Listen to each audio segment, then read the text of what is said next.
ঝটপট মাছের ঝোল 10 মিনিটেই রেডি। রইল রেসিপি। নমস্কার, আমি ইন্দুমতি পরিবারের একটি নতুন ভিডিওতে আপনাদের সবাইকে জানাই স্বাগত। মাছের ঝোল বাঙালির হেসেলের পরিচিত একটা পদ। বিশেষ করে ব্যাচেলারদের জন্য এটি খুবই সহজ, সুস্বাদু এবং ঝটপট বানানো যায় এমন একটি রেসিপি। মাত্র 10 মিনিটেই তৈরি করা যায় মাছের ঝোল, যা ভাতের সঙ্গে জমে যায় দারুণ। চলুন দেখে নেওয়া যাক আজকের এই সহজ মাছের ঝোলের রেসিপি। আমি এখানে রুই মাছ নিয়েছি। রুই মাছে আগে থেকে নুন আর হলুদ মাখিয়ে রেখে দিয়েছি কিছুক্ষণের জন্য, যাতে করে নুনটা ভালোভাবে মাছের মধ্যে ঢুকে যায়। আর এদিকে নিয়েছি সজনে ডাঁটা, আলু, টমেটো, কাঁচা লঙ্কা। এর মধ্যে পেঁপেও দেওয়া যায়, যদিও বাড়িতে পেঁপে ছিল না, তাই আজ আলু দিয়েই রেসিপিটা তৈরি করে নিচ্ছি। আর এখানে নিয়েছি 1 চামচ হলুদ গুঁড়ো, 1 চামচ লঙ্কার গুঁড়ো, 1 চামচ জিরে গুঁড়ো, 1 চামচ ধনে গুঁড়ো আর অল্প একটু কালো জিরে।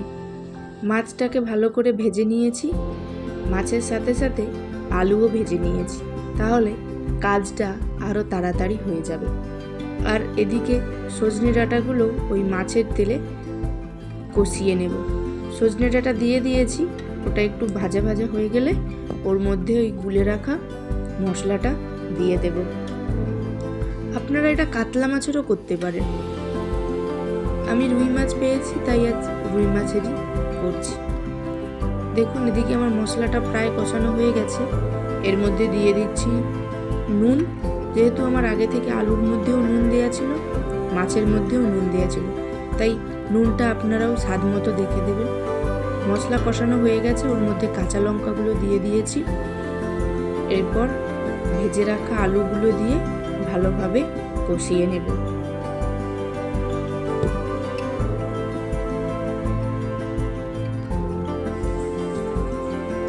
প্রায় আলু দিয়ে মশলাটা আমার কষানো হয়ে গেছে।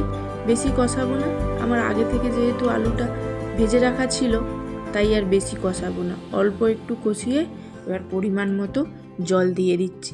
আপনারাও জলটা দেখে দেবেন। যদি বেশি পাতলা খেতে চান তাহলে বেশি করে জল দেবেন, আর যদি ঘন খেতে চান জলটাকে বেশি করে ফুটিয়ে নেবেন। এই দেখুন, ঝোল একদম ফুটে গেছে। এরপর আমি এর মধ্যে দিয়ে দিচ্ছি টমেটো। আগে থেকে টমেটোটা দেব না, ঝোলটা ফুটে উঠলে ওপর থেকে টমেটোগুলো দিয়ে দেব। এইভাবে টমেটো দিলে মাছের ঝোলের স্বাদ হয় দুর্দান্ত। আপনারা তো অনেকভাবে বানিয়েছেন, পারলে একবার এইভাবে চেষ্টা করুন। মাছগুলোও দিয়ে দিয়েছি, ঝোল প্রায় ফুটে গেছে। এবার কুচিয়ে রাখা ধনেপাতাটা দিয়ে দেব। খুব তাড়াতাড়ি হয় এই রান্নাটা, আর গরম ভাতের সাথে গন্ধ লেবু দিয়ে খেতেও হয় দুর্দান্ত। আপনারাও ভিডিওটি দেখতে থাকুন স্কিপ না করে, তাহলে পুরোটা ভালোভাবে বুঝতে পারবেন আর বাড়িতে বানাতেও পারবেন খুব ভালো করে। চলুন, হয়ে গেছে মাছের ঝোল। ভিডিওটা তাহলে এই পর্যন্তই।